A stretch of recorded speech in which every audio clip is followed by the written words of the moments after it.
All right, guys, and welcome back. We're going to take a really good look. I am Wicked Raider 22. We are working on our free to play account. There are a couple of things we definitely would like to get done. First things first, we're going to go ahead and collect this day 3 piece of equipment that we will definitely be placing on a couple of our champions as we try to work toward getting Deliana Chase as a part of our team. You guys already know daily login. These get pretty good. So make sure you are definitely logging in. And remember, even if you miss a day, just be sure to log in and you'll be able to pick up exactly where you left off. The goal is not to miss too many opportunities because, of course, over time, these are going to add up and they will allow us to access a few champions that I've heard some really good things about. So we're all clicked in for day number 3. They're going to always have these updates for you as well. Remember, any message that you believe you've missed, there's a tab for you on progress and on new news. And of course, since we are free to play, we are avoiding all ads that are pushed our way. So just a little update. We are up to level 16 at this point. If you take a look around your screen, which hopefully you guys are doing every single time you're logging in, there are a couple of areas that we want to check. We do have the artifact enhancement events that is underway. So there are definitely some things that we can accumulate here. It will give you a nice little idea of the rewards that are available, but I'll be completely honest with you guys. Even with my other accounts, when I first started, I am not huge on events because if I can achieve it while I am working through my basic goal, I will. Same thing for Summon Rush, but I'm not going to go through and just kind of champion and power through just to see what rewards I'm eligible for. Checking on our champions, pretty sure we acquired a couple of pieces of equipment. I'm trying to manage those areas that are indicating that we have new items, got a few rings in tow. A lot of these rings we will not be able to place on our champion until they reach a particular level, but I am kind of excited to see what we will have available for El Haynes since she is that high elf. And if you look here on your left-hand side, she needs to be at the 4-star level and then moving up to 5 and 6. Of course, you need to ascend your champion as well. Now, as a refresher, we're going through, we do have a little bit of food that we opened just before we parted ways last time, because if you look at the very bottom, she is all ready to go as far as being upgraded. But I cannot guarantee, let's see, was there a reason? We need a few more champions behind her to make it to level 3. And I am eyeing my 3 here so that we can actually upgrade her. So I know that we'll be doing some campaigning in a little while as well. Each time we click out, we're going to go back and check for our challenges. Got that nicely squared away. And we have quests as well. So send one champion one time. Hopefully we'll have that opportunity to do that again in a little bit. So we'll see how that works. Nothing's indicated here. So I think we are good to go. Now, in case you've noticed, when you're doing your left tab, you will have a tab that says promo codes. There are tons, and I do mean tons of creators that definitely are keeping up with promo codes when they're coming out. They have websites that actually list them by the month and year as well. They'll let you know exactly how long that code should be good for. So all that's pretty important for you to get to. Now, checking on my energy, we have tons, and we're going to burn through some of that today.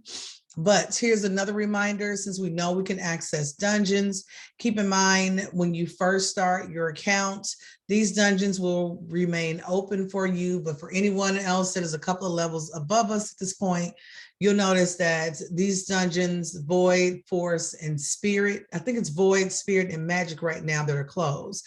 Because I just finished working through the Force Keep, trying to upgrade Deliana. So I know the importance of these particular potions, and we've done pretty good so far. We've made it all the way up to level or stage 5 in the Magic Keep, and we have a little time before this one closes, so we still have about 4 days to go. What I'm going to do currently is we're going to go ahead and run just a simple little campaign run. Let's see if we can go through and actually make some advancement. So I will go through the first time just to see if I can clear the stage, kind of keep in mind how my champions are advancing. And then I will go back and try to achieve all 3 stars in each level. For normal mode, it gets a little tough toward the end, but that's normally where you're starting to ascend and upgrade quite a few champions at a time. And we'll look at a champion in particular. I guess we'll start with good old Elhain, or honestly, I may start with the War Priest, because I've seen some people go back and forth with her on teams of different builds. So we're going to see if we can get through this one. Remember, this is the stage we made it to where we were losing, and we're still going to lose that second champion at this point. But when we're getting toward the very end, Elhain would die on round 3, and then War Priest was being taken out right at the very end. So we were close to finishing, but not quite. And I'm pretty confident that once we upgrade Elhain on this next one, she should definitely do pretty well in battle. So we'll cross fingers. I think we're going to make it this time, guys. So we'll be able to push forward, and then we'll take a deeper dive into War Priest in just a second. So I was this orc in the middle. There we go. That was a really good hit. See how this team runs. Nice. All right. So Brute. Let's take a look at Brute really quickly. Of course, he's going to be among the orcs in the Organ tribe and comes to us with Dirty Cut. So attacks 2 times at random. Has a 50% chance of placing a 5% poison debuff for 1 turn if its attack is critical. And you'll notice not too many levels, but also has Rip and Tear. At level 1, it's going to attack 1 enemy, has an extra 30% chance of inflicting a critical hit. We look at HP, oh my gosh. His speed is 92, which actually, even though it's on the slower side, it's better than some of the champions we've gotten so far. But this little guy mostly turns into food. So he's going to be pretty high on the food category for me as well. Nice to get a little silver. We're still collecting tournament points, of course, which is really helpful. But let's go and visit an area and kind of take a look at what we're dealing with. Now, let's go to index. Why not? So we just got our little tribe member, and as you can see, he's in the uncommon category. It's going to be right along this little bottom area. And we're actually not going to start in the orc area. We're going to start with the high elves. There are 2 areas where I believe I probably pull more champions than anywhere else. Demon Spawn is one, which is a huge one. I think I love the majority of them that fall into this category. I have started pulling more high elves as I began to proceed through the game. We're going to take a look at some that you guys are going to pull pretty early on. Jaeger is going to be one of them. This guy you will pull continuously. Honestly, 3-4 weeks into the game, I have probably pulled this guy at least 10-12 times. He has been sacrificed as food on several occasions. I thought about trying to build him up just to see, but he's still in my food category. So he's one of those champions that comes with 2 distinct skills. He does attack only 1 enemy on that first skill, has a 10% chance of placing a 15% decreased speed debuff. Now, I will say, as you move higher and higher in this particular faction, having the decreased speed, having the debuff removed, increased speed is another one. Those become extremely, extremely important. And so the deeper you go into a dungeon, you'll definitely notice the difference. I can tell you one other place that really has that impact of making you want to go back and reevaluate your team will probably be when you start getting to those higher levels of arena. If we take a look at total stats And yeah, y'all already seen. We have nothing equipped going on with him. But even as you level him up, yeah, he's just going to stay in the food category. So don't be too upset if you end up getting him and then, of course, getting rid of him. Elf Guard is another one. I received Elf Guard a couple of times. I have upgraded her skills only because I was working her along with a few other champions in the same area, just trying to get through a board in particular, more of a sacrificial kind of thing. She does level up pretty quickly, so I give her that. But Elf Guard skill-wise is not very impressive for me. She does have puncture. She will attack one enemy, has a 25% chance of placing a 25% decrease attack debuff for one turn. You'll notice that a lot of them are going to have that same skill set. And she also has Impale, which only attacks one enemy, decreases the turn meter by 50%. Now, this can be helpful. If this was added to a champion that did a little bit more, even early game, it would be really, really helpful. This turn meter becomes pretty important, especially when you're dealing with a clan boss. Dungeon-wise, I know that I am able to make it with my personal account to like stage 12 maybe, and then that's where the struggle is starting to come in. And I have several champions that are currently sitting at 5 stars. So it's time to make some adjustments and some moves and to really pour those resources in as well. All right, so going across, because I know I have pulled Aristocrat. This is probably my 3rd or 4th time pulling Aristocrat on my other accounts. She's another one, uncommon, but not very impressive at all. Sepsis Tips is what we get first. Attacks one enemy, has a 25% chance of placing a 50% heal reduction debuff for 2 turns. Now, I would love to see that heal reduction and turn meter decrease on the same champion, especially one that was easily accessible, because you guys are going to collect a lot of green shards along the way, but you're going to find that 99% of the time you are using those champions strictly as food. Another one, Stinging Rebuke, is going to be her 2nd attack. Attacks one enemy 2 times, has a 50% chance of placing a 15% weakened debuff for 1 turn. Not impressive. I can tell you something else that just caught my attention, guys. Even at 6-star, highest level, fully ascended, the HP is only 11,000. The attack is at 1,200. The speed is at 96. So this champion, I am not huge on reviews, but campaign locations, you will see her used quite a bit. In early arena, I do see people that will buff her up just a little bit. I can definitely see in Spider's Den and Spirit Keep how she would be a decent pull if you didn't have anybody else on your team, just for the turn meter, just for keeping those heals at bay is going to be a huge one.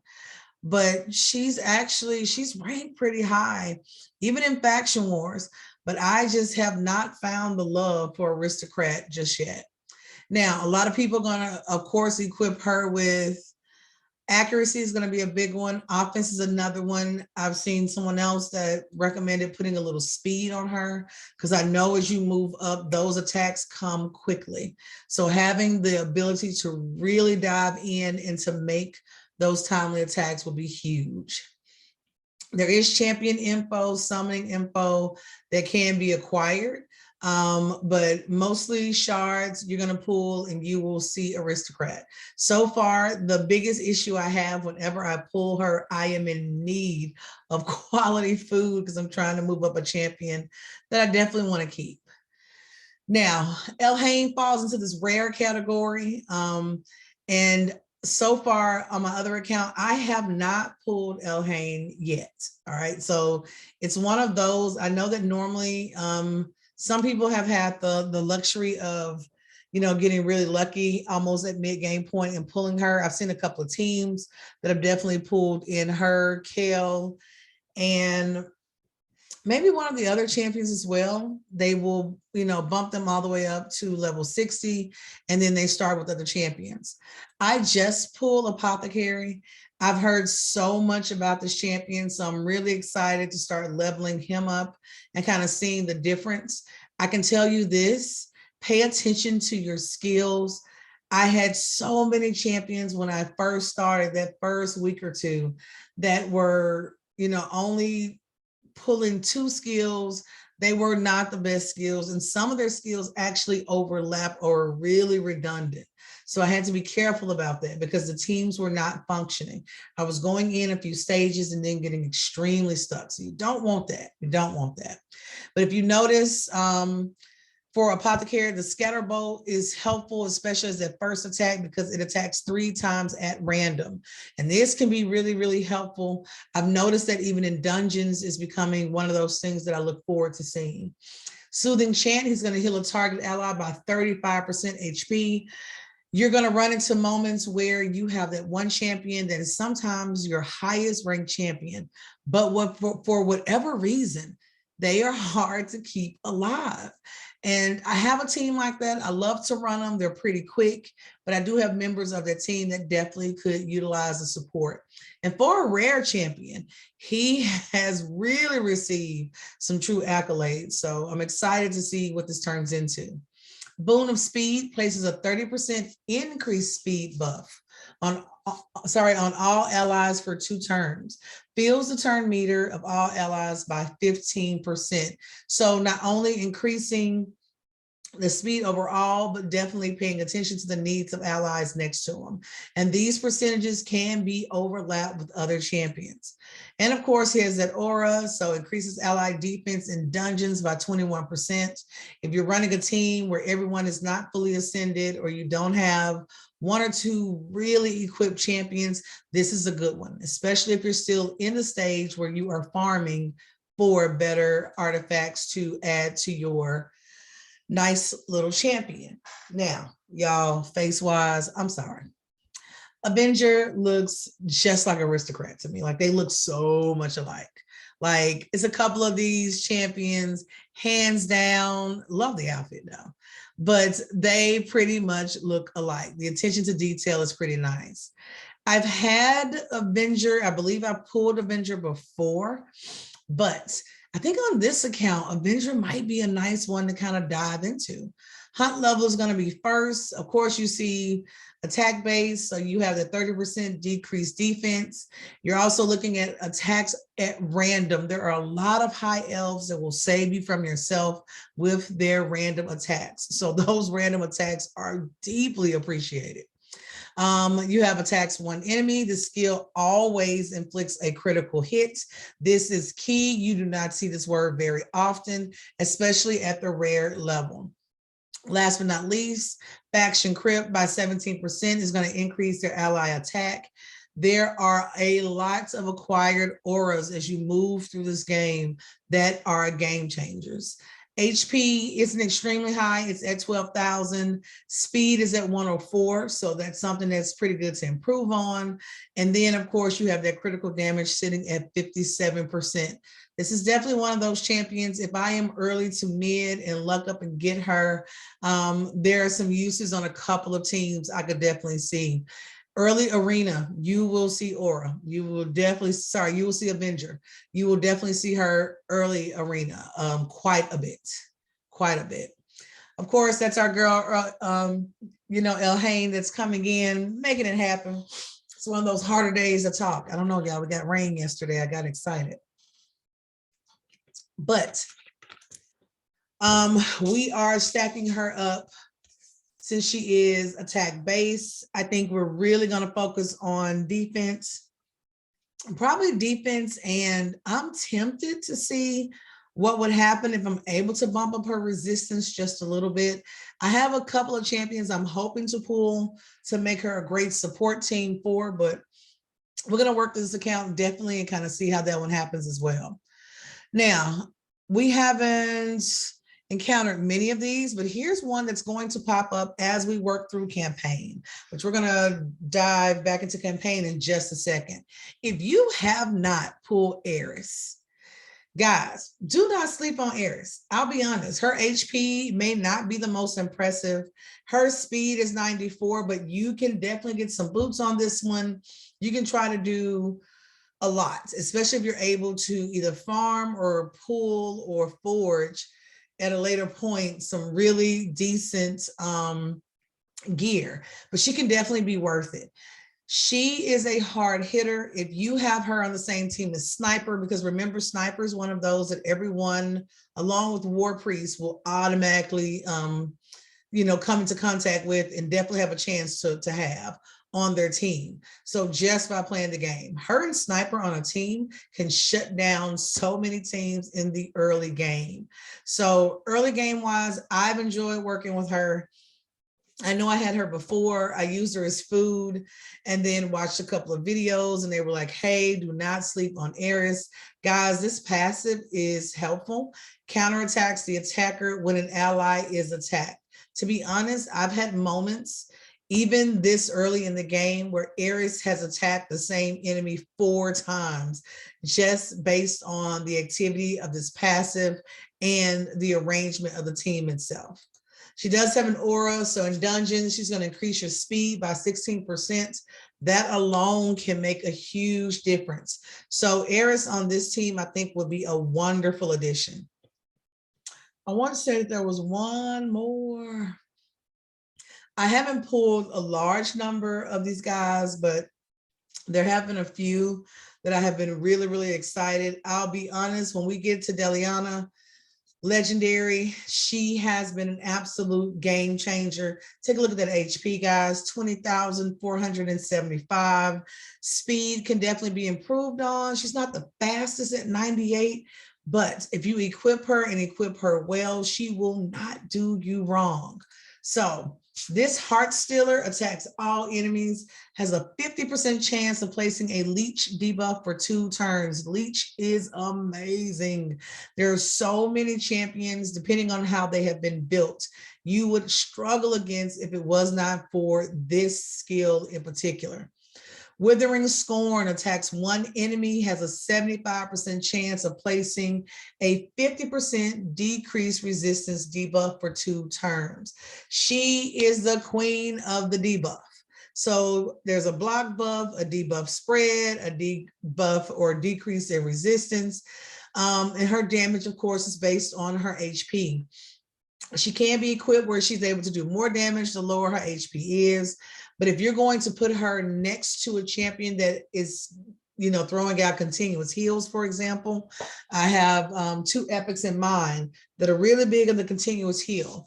It's all gonna, really depend on where you place her in the game. Who is she next to? Champion position is huge, really, really huge. Passive effect becomes awesome.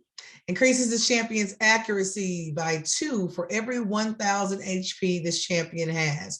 And I'll tell you now, getting her HP up and equipping her well is not an extremely hard thing to do. I currently use as my campaign farmer. She's my team lead for all of my little tenderlings that will later become food, but a lot of campaign levels she can solo by herself.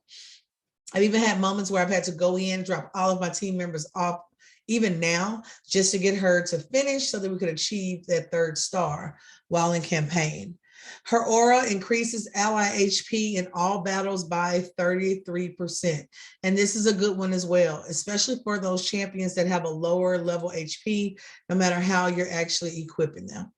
So High Elves is one of those categories. As you start to acquire more and more people in this area, a lot of us, most of us will definitely appreciate what they can do and how dynamic they can definitely be. Unfortunately, I have not had any experience with any of the epic High Elves so far. So just to give you an idea, I'm about a month out. I know they rotate. There's a lot of chance. There's a lot of champions. So if you guys have been working with any High Elves so far, let me know. I would love to know who that is and what's going on. They always have, of course, the backstory for each. And this category actually isn't as stacked, just depth-wise as some of them are, because some of them, they have rows and rows of champions. And we'll definitely go through and look at those as well. Remember that as you are acquiring champions, become very familiar with visiting the index. This is something that for quite a while I never went into. And if you're looking at it, just the number of champions overall, guys, we're talking about hundreds of champions that you may have the opportunity to actually get in with and work with. But it's a good way to keep up with where your champions are ranked, which ones you've had access to before, because sometimes you will get rid of a champion, not realizing exactly what you are walking away from. So we're going to collect and try to get my playtime rewards as they pop up. But this feels as though today is going to be a campaigning kind of day. Let's see, should we go through and see if we can do 3 stars, or better yet, let's see if we can push through. We've made it to the very end. We have access. See how we do. Now that we have made it to this particular stage, I'm thinking we may be able to pull this one out. Sometimes the stage just before the end boss is one of your more difficult, and then you'll make it to the boss and go straight through. So that can be a pretty good one as well. Now, you are going to notice in this battle, if you guys take a look at the top champion that's level 10, which is Sniper. Sniper is one of those that in the very beginning, you kind of use her because she's able to attack all enemies with that second skill. But the other thing is you have to be very mindful of her HP. And once you buck up her HP, she turns into a different kind of champion as well. So she's in my top 3, one of those I plan on sticking with for quite a while. But I think what I'm going to do for the remainder of today, we've come to a really good spot. We have a lot of energy, so a large amount of energy. I think we're sitting at what, 400, 500, 600. So this will be a great day to take some of my lower champions, go back into the campaign at those earlier levels and power through, so that way we can bump up Alhaine and get her rolling as well. And this is kind of how a lot of these battles are coming down. Notice that War Priest is still going, but Alhaine is kind of out. So we know that we need to increase Alhaine's defense, but also increase her attack power as well. So we won't be successful in this one, but at least we got a little bit of silver there. And if you take a look in this top corner, that 684 is screaming for us to go and farm. So guys, that's what we're going to do. So if you haven't done so, make sure you're diving in, taking advantage of those good farming moments. And this is definitely going to be one of them. Oh, before we go, I thought about this one. And I'm probably going to slide all the way back, just kind of show you this. Now, here, the ultimate multi-battle. If you have not used multi-battle, you will actually acquire these. The first couple of days you log in, they're going to refill them at 30 at a time. Now what I tend to do, as I've made it to level 40 and up on the other account, is I will let these accumulate and I will run them through dungeons, because that allows me to acquire the potions that I need to ascend my champions. The other place I will normally use these will also be during the campaign itself. So one of the good things is you're able to set this. I can go off, go get chores done, or you can run multi-battles in your sleep. A lot of people say they're farm overnight. So you're setting up the expectation, going into the level where you normally get the best equipment. And then from there, you are letting the game do its thing. You can set parameters if you want to do the multi-battle. So you can run the same stage multiple times in a row automatically. Once your multi-battle run is complete, you'll keep all the rewards that you've earned. You can continue even when champions hit their max level. Be careful about this, because if you are only running it, for example, because I want to buck up these champions in particular, I don't want the battles to keep going and to continue to use energy if none of my champions per se are benefiting. You can't continue multi-battle even when you lose a battle. Be careful here again. There are some levels where, depending on the order my champions have been inserted or what slot they've been put into, it can be the difference between me winning the battle or losing the battle. The other thing is sometimes you have to come off of auto mode and go to manual in order to figure out what tweaks your champions need to make so they're able to complete those battles. But if you click here and you check this button, multi-battle will continue to run battle after battle until you hit your max number. Use gems to automatically restore energy. Oh, I used to have this one clicked when we first started. Do not do it, because if these two are clicked, you may be losing battle after battle and not realizing it. And you wake up with not only a huge number of defeats, but you have also eaten through your entire gem storage. So be careful about your gems. You can go in and have them automatically sell artifacts at a certain level. I honestly go in and sell all level 1 and level 2s. I just kind of keep them from the crux of my mind. And what you notice is you stop acquiring a large number of those anyway. There is a little information button, so they will give you additional help as far as basics, the multi-battles themselves, because it will let you know how many battles you have remaining. It will also give you the option in between battles to turn it off. But hey, your chat will still work while you're doing the multi-battles. They highlight this area, the same area we just went over, making sure that you're going through and you are paying attention to the buttons that you have selected. You want to be as frugal as possible. Your number of attempts that you have available to you. And then of course, Q champions automatically swap them out when they hit a max level. You can put in who would go into the slot next after this champion has gone. Keep in mind, sometimes people will save, accumulate, or purchase these. They may have 200 multi-battles they're going to run over and over and over again just to get in that large amount. So I can go in and queue it after this one. Let's do this one and this one. It is a great way for you to upgrade, and that's what you're looking for. Free to play. Remember, if nothing else, patience is going to be your biggest virtue. It's going to be the most important thing that you stay focused on. Don't forget, the arena will also be calling your name today since you have those tokens that are available. Make sure you get in there, kind of spend those, see how your teams are arranged, and don't be afraid to make changes. I'm going to play through this one, guys. I will come back with an update, but you have a great day. If you have not subscribed already, we're just getting started on this new journey. We're about 3 days or so in. So be sure to click that subscribe button, hit the notification button so that you know when videos post. I normally post every morning.